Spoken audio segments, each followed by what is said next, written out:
Formula One is a merry-go-round right now. There's so much money in the sport. Let's talk about who's earning what. Let's talk about Oscar Piastri. Let's talk about Danny Ric. And of course, let's talk about Alonso. And who could forget Sebastian Vettel? Let's start with that and let's talk about the money in the sport. First of all, Vettel's retiring, four-time world champion. And in his place is coming Fernando Alonso, two championships.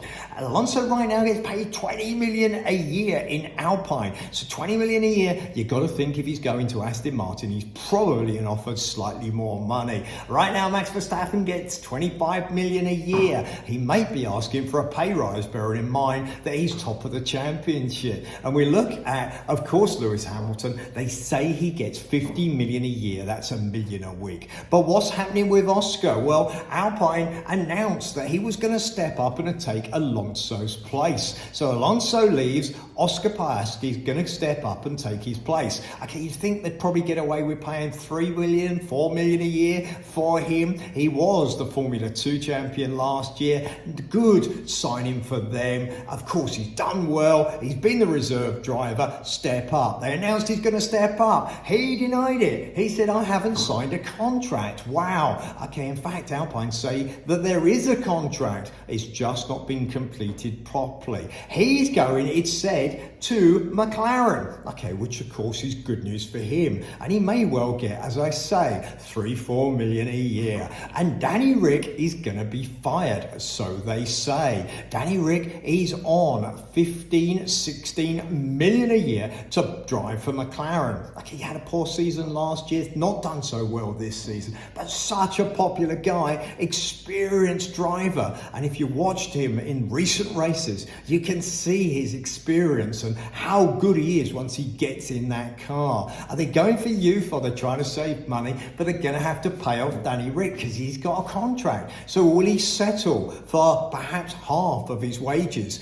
just simply and solely because he wants to drive in another F1 team? He could try and sit it out, try and just get his contract paid anyway. Okay, will it happen? Or will he decide that he wants to go for one of the other available seats? What's available? Well, there's that seat in Alpine, right? So that's one. But that would be Danny Ric going back to a team that he previously fell out with as it was Renault at that time. And we look at Danny Ric's career. Of course, he's a lovable guy, big smile, tells jokes, super tough when he's driving. He calls himself the honey badger because he's got that nice outside, but inside he's got some steel. He always goes for a pay rise. He left Red Bull when he was doing well for a pay rise. Okay, and of course, he's left I now in the situation where does he want to drive, or will he go to Formula E? Let's see what's available. Alpine, will he go there? Will he go to Williams? Williams have re-signed Alex Albon, and that is about 3 million a year. So again, we're just seeing these top drivers on massive wages,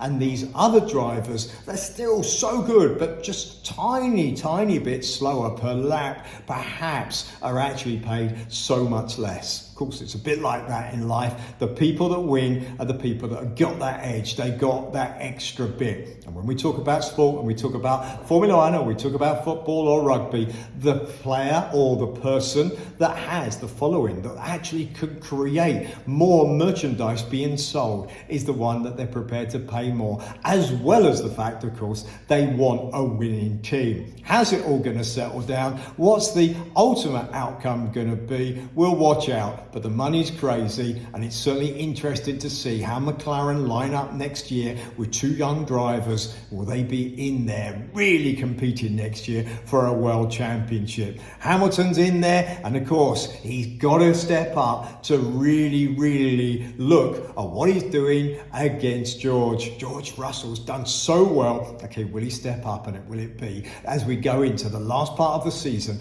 an extreme competition between those two? And can they catch up with the Red Bull? I'm not saying win the championship this year. I'm just saying in the second half of the season, can they be competitive? Can they get back their pride to where they want to be? And what about Ferrari? Well, they're there. Leclerc is saying there are no excuses. There are no excuses. Ferrari's got it wrong too often, and they actually could be competing with Red Bull right now. Okay, and interestingly enough, Leclerc's not paid as much as the other drivers. Okay, would you say that perhaps he's made the odd mistake, but in reality, he's such a good driver. Should he get paid as much as the others? He's on around 10 million. Okay, interested to see whether they get him tied in and they stop making the mistakes, and we get a real close end of the season competition between those three teams. That's my update. Lots of money, big merry-go-round. Hit subscribe. I'll keep you up to date with F1, keep you up to date with what it takes to be successful. Hit subscribe and I'll make sure that I give you that information. Please like,